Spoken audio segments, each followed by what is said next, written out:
It's been a tough year. It's been a tough, rough, bruising year on planet Earth.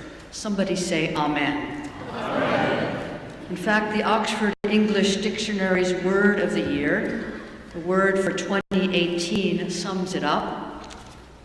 This is not a rhetorical question. Does anyone know the Oxford English Dictionary's word for 2018?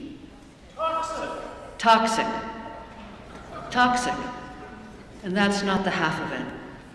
Toxic doesn't point to the 68 million people worldwide forcibly displaced from their homes, or the plight of the planet, its oceans and air, its habitats and species, or of the Earth's murderous potentates, princes, presidents, and prime ministers who ride roughshod over human rights. It has been a tough year on planet Earth. Somebody say, God help us.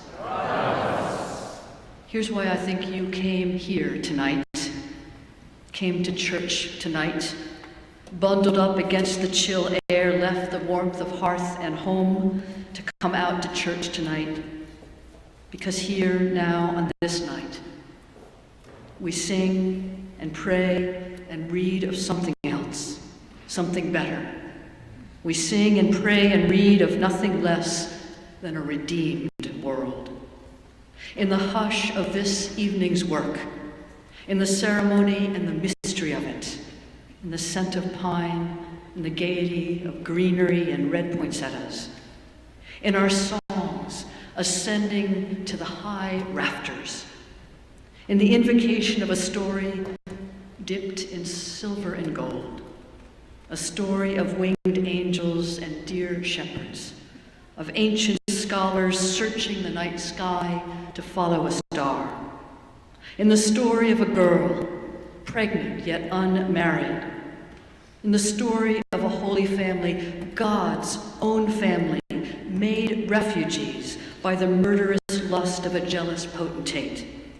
In this story, we gather together to rehearse the prospect of a redeemed world, of a world frankly, patently unlike the world in which we live. We gather to rehearse the prospect of a world of peace and goodwill among all peoples. Somebody say, Amen. Amen. A world where the poor are treated as princes, and the proud, the haughty, the ones who've got all the good stuff, who hoard the good stuff, believing they deserve it and others don't. A world where the proud and the haughty are taken down and the poor are lifted up. Here's why I think you came to church tonight. To breathe life into this ancient story. This prospect of a redeemed world, a shining world where the poorest of the poor have food enough, and the sickest of the sick aren't suffering and dying for lack of medical attention. A world where disputes are settled by judges and by law, not weapons and bloodshed. Here's why I think you came to church tonight. Because this night's story makes of a pregnant, unmarried teenage girl a hero and a model, instead of smearing her with shame. Here's why I think you're here tonight, to cheer God on, to root for and to cheer on the God who loves the loveless, frees the captives, forgives the sinner.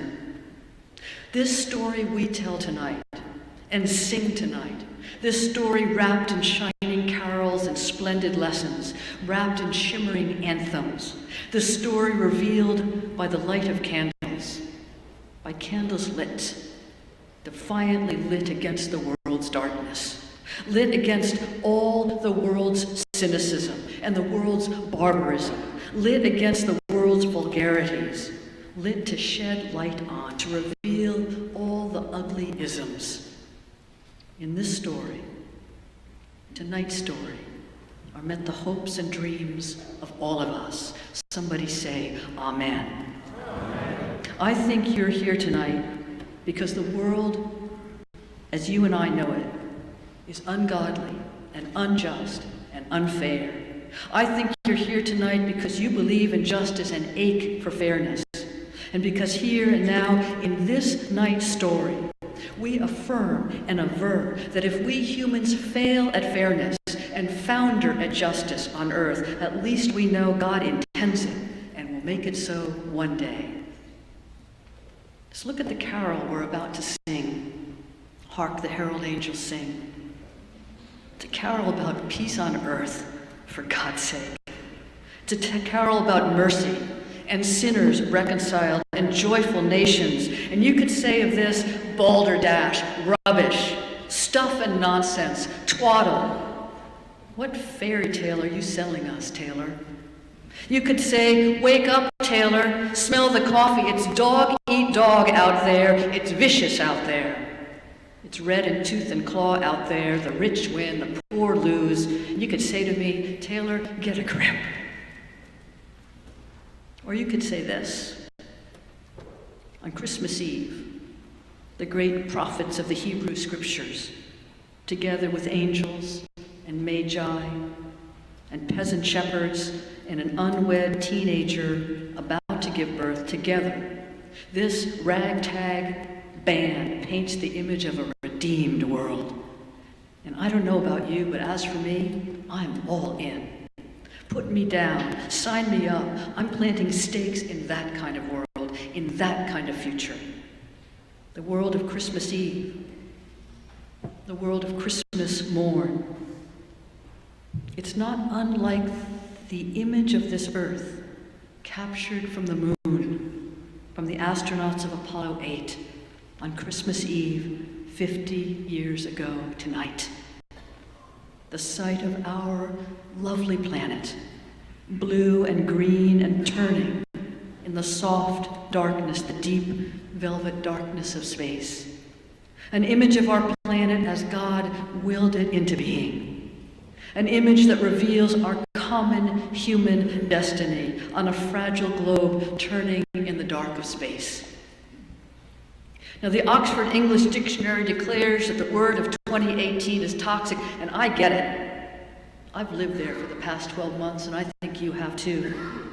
But as much as I admire the OED, it's not the last or the final word. Amen? The Merriam-Webster Dictionary chose a different word of the year. This is a quiz, I heard somebody say, what was it? Justice. Justice, right. Justice. In 2018, justice was looked up more times at merriam-webster.com than any other word. The entry was consulted 74% more often than it was in the previous year. This, my friends, gives me hope. The concept of justice was at the center of so many of our national debates in the past year. Social justice, racial justice, criminal justice, economic justice, gender justice. And here's what Christians understand about justice. In our Bible, in the Hebrew of the First Testament and in the Greek of the New Testament, the biblical words meaning justice also mean righteousness.